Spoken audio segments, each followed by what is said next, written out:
Hello, everyone. Good morning, good afternoon, or good evening, depending on where you are, of course. Welcome to our webinar. When you're developing a new product and you're addressing a latent need for your customers, very often it's a bit of a generic need, like people want healthy foods, or they want sustainable foods, or they want to increase their beauty. How are you going to sell that? What are you actually addressing? What is the underlying needs that you're addressing? We think we have a method here at Lux together with Motivebase to uncover those needs. And that's what we're going to discuss today. We're going to talk about the Iceberg model, or why you need to decode the implied belief systems that are shaping the future of your business. My name is Arie van Berkel. I'm a Senior Vice President and Group Director here at Lux Research, and I'll be moderating today's session. Presenting today is my colleague, Ujjwal Arkagut, who's an Executive Vice President and Group Director here at Lux Research. Now, before we get started and really uncover that iceberg, a few logistical issues. Throughout the webinar, you can type any questions in a question box on your screen. And on my screen, it's on the right. There's a box called questions. You can type your questions there. Time permitting, we'll answer all of those questions as much as we can. If your question does not get answered, please do not hesitate to email it to questions@luxresearch.com, and we'll respond to you on email. So without further ado, let's tackle that iceberg. Ujjwal, do you want to show us the implied beliefs of our customers? Thanks, Ari. I'm going to begin with the two most common questions I tend to get from R&D innovation professionals, maybe even inside professionals. What is a trend? What makes a trend a trend? And how do we distinguish it from other things that are going on around us? How do we apply that into our work? I think it's a incredibly common question these days, especially because we suddenly find ourselves bombarded with new ideas, new so-called trends, and new pressures every single day. And we really believe the iceberg model has something really powerful to offer in helping answer this question. So let's get right into it. Culture sometimes is like an iceberg, and we as insight, innovation, R&D professionals are sitting on this ship and we're headed towards it. From afar, the iceberg looks fairly benign.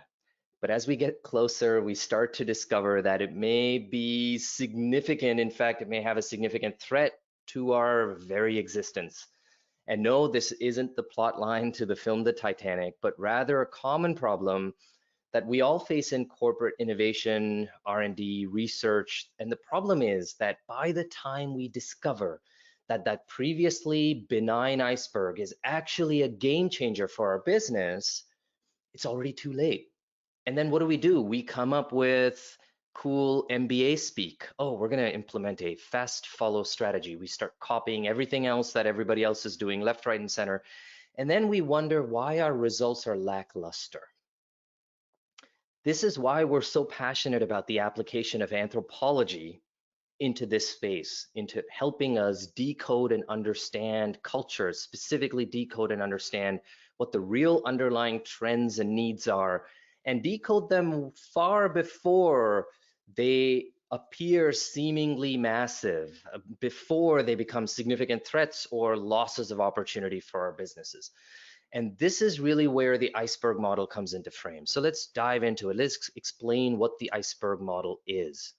At the top of the iceberg, the visible part, is what we call the logical frame. This is your business problem, your business opportunity. We're all used to talking in logical reference points. So that's in essence the visible part. Now below the surface, there are two critical layers. I'm going to start with the layer right at the bottom, the sort of less threatening layer, because that's not where the ship hits. Manifestations. Manifestations are very specific ways in which a particular culture manifests today. So these are the things that people are saying and doing and buying. That's fairly easy to understand and tap into. The problem is the layer in the middle. This is the most dangerous part of the iceberg because it references the implicit belief systems that actually shape human motivation, that actually drive human beings to do the things they do. Without understanding the core beliefs, the manifestations become or act like shiny objects. They're dragging us from one end of the stick to the other without really giving us a strategic sense of direction. This is why the iceberg model is so critical. So let me make this tangible. Let's apply this to a context that's quite profound, the context of gender equality in beauty. So let's say you operate in the beauty industry and you make beauty products for women in particular. What is your logical frame when you think about the idea, the concept, the question of gender equality? The most logical frame is, oh, we got to reduce, some of the stressors, some of the requirements onto women. When it comes to beauty, we're going to talk about the no makeup look. We're going to talk about skin health or health from or beauty from within. These are all narratives that we've seen. These are all what we call logical narratives. The reason why it's a logical frame is because there's something incredibly dangerous but also powerful happening beneath the surface. And if we don't tap into it, we're going to miss an entire landscape of opportunity. And what is that opportunity? When you tap into, apply anthropology and tap into the implicit belief systems around gender equality, you uncover that actually the meaning of gender equality and beauty is about feeling free, is about truly being able to disconnect from the world around you. Here's the thing, women believe that beauty standards are so heavy, they're heavily imposed on them to the point where it's almost impossible for women to disconnect and truly relax in ways that men can. Let's say on a day off, on a holiday, even in retirement. Beauty standards are so stringent that it's next to impossible for a woman to truly disconnect in ways that a man can. That's the belief driving the idea of gender equality in beauty. And then how does it manifest? It manifests in interesting ways. One example is vintage clothing. Did you ever think about it in that sense? Vintage clothing, how, you might ask? It's because women will look at vintage clothing as a solution to put together an attire, an outfit that matches with a slightly less made up look. Or women might look at the Asian natural beauty routines and culture as a way to extract ideas so that they're still making an effort without looking like they're making an effort. Just think about that as current manifestations. If you just understood the manifestations, you'd go, oh, the trend is about Eastern beauty. No, the trend is about ways in which women are trying to navigate this environment where what they truly believe is that they're never truly able to disconnect from the world in ways men can. Think about the actual problem you need to solve versus following the manifestations and thinking that the problem is about, a trend of Eastern beauty and Eastern medicine or trend of vintage clothing or what have you. This is the distinction that really the iceberg model helps us make. Now, why is this so critical? Here's why it's even more critical. Because manifestations are constantly flip-flopping, and we've seen this through the pandemic. They're constantly going up and down. Sometimes manifestations can change overnight. They're impossible to predict. No matter what somebody tells you, they're impossible to predict. Manifestations are, again, things people say and do, or opinions people hold. They're impossible to predict. Beliefs, on the other hand, are very much possible to predict. In fact, beliefs change at a gradual pace. They can be measured by analyzing the patterns of language use in the context of a topic like gender equality and beauty. And you can predict to an incredible degree of accuracy how belief systems are changing and then examine the manifestations in their context. Suddenly it sets you up with strategic direction, with a sense of purpose that you otherwise would lack if you're just following one manifestation to the next.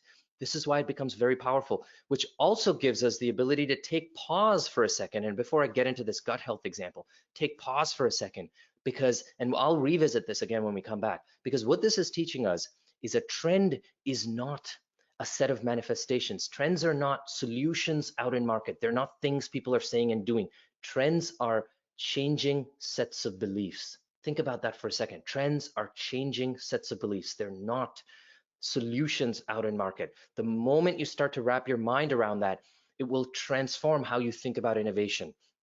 Now let's apply this into another tangible example, in this case, gut health. The common logical frame around gut health related solutions is all about how it affects one's immunity. And certainly through the pandemic post 2020, this has been sort of the key narrative propagated in culture and in the industry. But again, when you dig below the surface, you realize actually the belief is much different from that. In fact, the belief is connecting to this notion of inflammation, where consumers are becoming more and more knowledgeable, or certainly feel like they're becoming knowledgeable about this idea of inflammation. They feel like improving their gut is really about managing inflammation in the body, inside and out. And the way that manifests is, eating foods with antioxidants. Again, it's a great example because it has technically nothing to do with gut health. If I'm eating food with antioxidants, I'm not eating a specific probiotic or a specific product, a fermented product or what have you, but I'm still eating something that I believe impacts gut health. But that's the indirect relationship that is born out of the belief systems that people hold. This is why it becomes so significant for us to make that distinction very clearly in our minds. Here's another example. This one is about reducing food waste. And this is a classic example. And I'll take the lens of a retailer on this one, because there are many retailers that are trying to reduce food waste. And the common narrative is, well, it's very simple. Let's just reduce the amount of unsold products in our retail stores. Great. And of course, I certainly don't want to undermine the value of that. But really, is that what's driving or moving the needle? Because retailers do that and then they wonder why it's not improving customer loyalty or upping their NPS scores, or even increasing the basket size for consumers who shop there. And the reason is because they're not truly tapping into the underlying belief systems driving the consumer. And here, when you dig into that, you realize actually reducing food waste in the context of retail is not so much about unsold products. It's more so about maximizing the use of raw materials in the agricultural and manufacturing process. What does that teach us? It teaches us that the retailer themselves has very little control over solving for this belief, which means the only way the retailer can actually solve for this consumer-led belief is actually by having specific tie-ups across the supply chain with the brands, the organizations, the agricultural entities that actually supply the food, the distributors. This requires a 360-degree approach, not something that we can implement just in our retail location in so-and-so area in so-and-so state. It's a very different idea. And again, that might manifest in the form of consumers seeking interesting things like sustainability scores, or trying to even avoid, think about that, the consumer avoiding a certain raw material like palm oil relates to the consumer thinking about the supply chain in the best way they can, thinking about this idea of maximizing the use of raw materials, and then therefore picking certain foods and products that they believe are less likely to be wasted in that process. Very interesting. Again, we don't often give the consumer enough credit to understand some of these concepts in ways that might perhaps not be fully technically correct, but is way further than we give them credit for. Here's another one. I'm not going to spend too much time here. If you attended my last webinar, this will be familiar to you, where we talked about why sustainable alternatives to existing products underperform. Again, it's because we don't understand the implicit core belief, where we think people will buy the sustainable alternative because it's better for us. But in reality, they'll buy it if that alternative also happens to be technologically really, really advanced, because it allows them to tell their social circles, the world around them, hey, look at me, I'm keeping up with the Joneses in terms of technological relevancy and advancement. I'm not only keeping up, in fact, I'm ahead of the times. I'm adopting these cool, new, interesting technologies that's allowing me to do interesting things, even if it is applied to a toilet cleaner in my bathroom. For those of you who are curious about that example, please revisit our last webinar. We go into quite a bit of detail there. So ultimately, it comes back to the underlying question: how do we not end up like Leo DiCaprio in the Titanic, right? How do we avoid some of these common mistakes? And the most important way is, of course, to apply the Iceberg model, but let's make it a bit more tangible. There are really 3 steps that we need to start to think through in terms of making this tangibly relevant to the work we do in innovation. Step 1 is starting to redefine our own understanding internally of what is a trend. As I defined earlier, a trend is not a thing. It's not a solution out in market. It's not a sudden new behavior that the consumer is exhibiting. A trend is a changing set of beliefs. If you have not understood how the beliefs of the consumer, of the human being, is changing in the context of whatever your space is, you have not understood the trend yet. You have work to do. And if you have not understood the trend, then you're making bets against manifestations, which can be incredibly dangerous, and is probably one of the reasons why so many innovations just fail to move the needle when they're actually launched out in the marketplace. So step one, redefine what is a trend, redefine your understanding within the organization. Step two, separate manifestations from beliefs. Make this common language internally.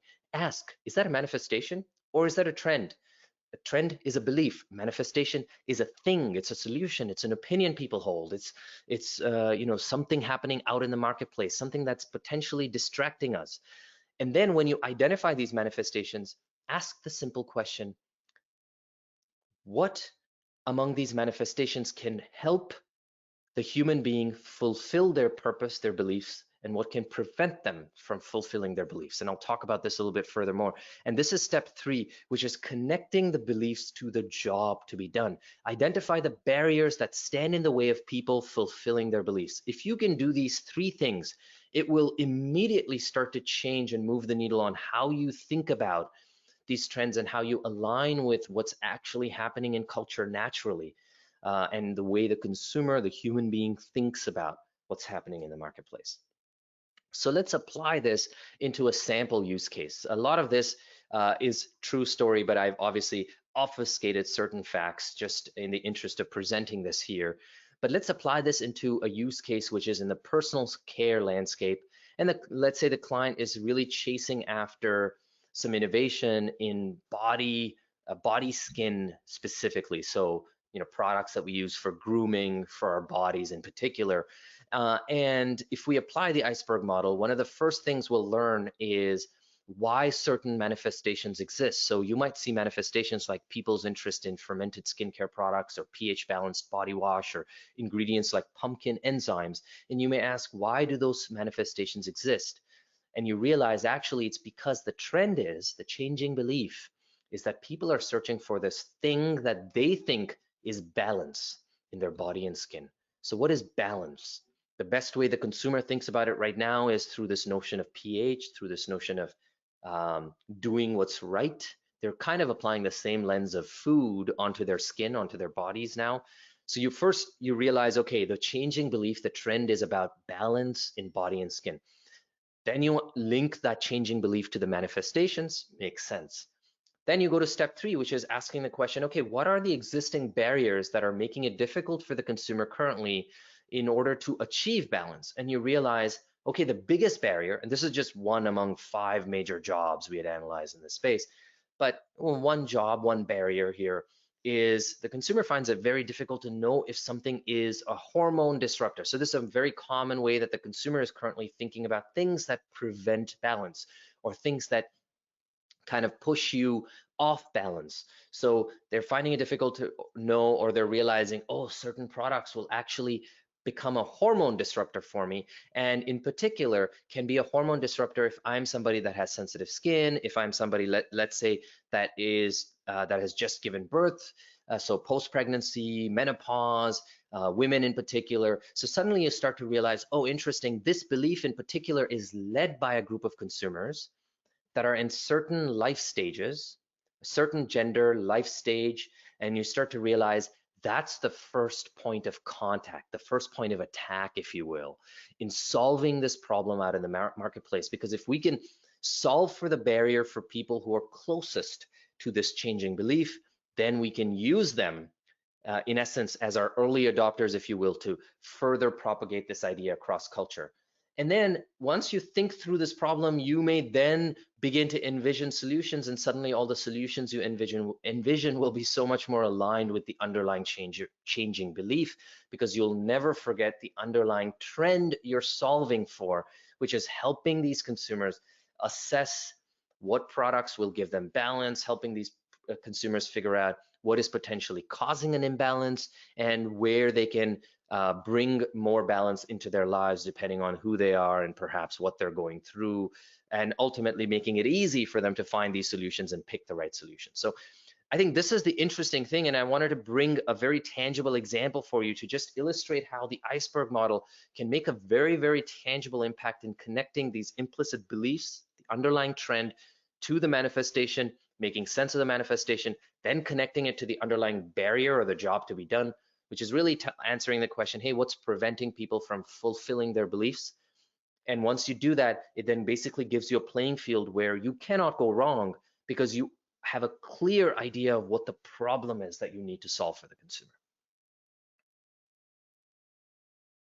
So that's it. That's what I wanted to leave you with today, is introduce you to this concept of the iceberg model, help you rethink what you think of as a trend, and then help you understand how it can be an incredibly powerful tool that you can begin to apply into your innovation lifecycle development and the process itself, because you start to see where this has very tangible impact in terms of just thinking through the right problems, making sure you're ultimately asking the right questions, and of course, solving the right problems in the marketplace. All right, thank you, Ujjwal. We'll now be taking some questions. We've seen some questions coming in already. And remember, you can type questions in the questions box. And if we do not get to your questions, please send us an email at questions@luxresearchinc.com. Let's see. Here's a question, Ujjwal, about your personal care use case. Right, and you talk about identifying the barrier to fulfilling a belief, a consumer belief. So, well, that obviously you picked an example that's easy to explain, but the question here is it possible that you will find multiple barriers, right? And then how do you deal with that? Do you pick one? Do you need to choose where to go? What is the best practice in those cases? Yeah, a great question, Ari. And sometimes we also get asked this question about, hey, is there a, can we solve multiple barriers all at the same time? This is another question we always get. And the short answer is absolutely. I think there are two ways we can do it. One is when you actually go through a jobs to be done exercise, the task before us is to not just identify the most dominant jobs, but also quantify them. So we can see which jobs are basically teaching us about the most important barriers to the consumer in the context of this belief. Once we identify that, it gives us a natural ranking in terms of what the consumer prioritizes. So that's sort of step one, which is just having that ranking before us.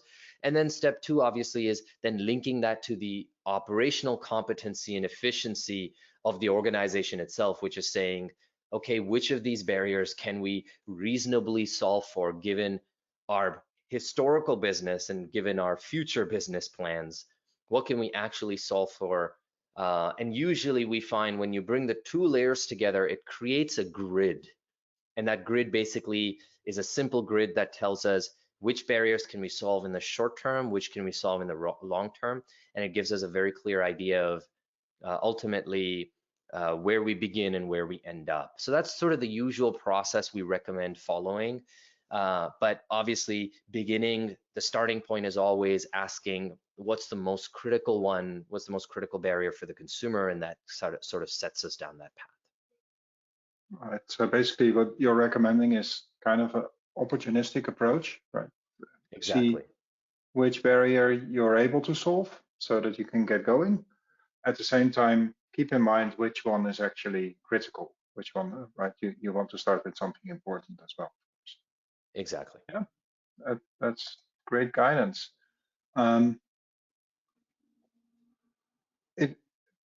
Do you have any examples of right? Companies tend to look at the bottom of the iceberg, right? At the manifestations, and then provide a product that plays into those manifestations. And then maybe they're too late, and the manifestation has shifted again. So now you have a product which doesn't really fit. Are there any examples that you can give of companies that really have used that belief layer of the iceberg and have managed to have a much less whimsical market approach as a result? Yeah, absolutely. I mean, a couple of them I actually wrote about recently. A great example I would say is, Veja Shoes. It's a French company that makes shoes and uses a lot of upcycled, recycled materials.